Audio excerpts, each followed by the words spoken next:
This next movement is called the ulnar deviation.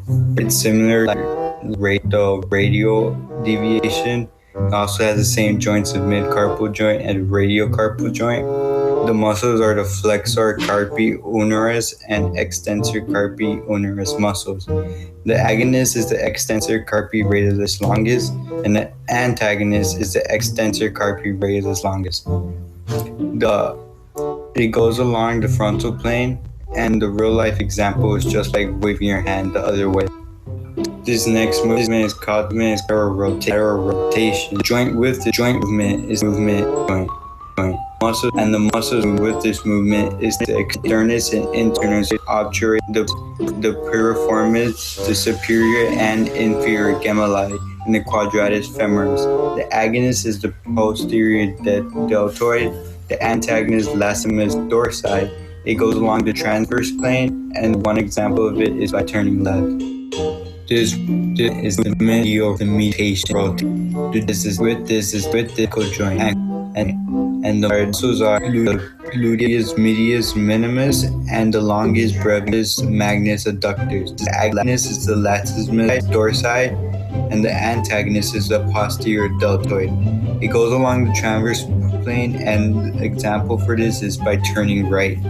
This movement pronation, and of the is the ulnar joint. The muscle is the pronator teres. The agonist is the pronator teres, and the antagonist is the supinator. And it goes along the transverse plane, and a real life example is like screwdriver.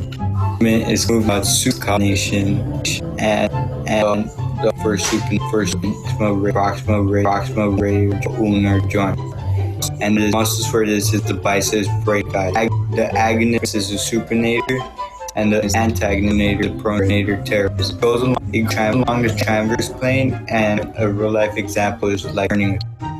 This movement is abduction, and the joint in the movements shoulder, hip, wrist, and the muscles included are pectoris major, the subscapularis, the coracoid brachii, and biceps brachii.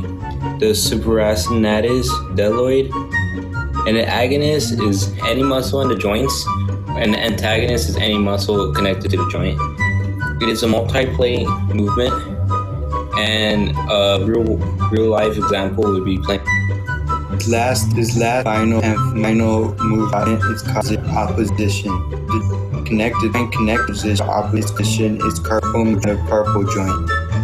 The muscle is the opponent's pollicis muscle. The agonist is any muscle in the joint, and the antagonist is any muscle connected to the joint.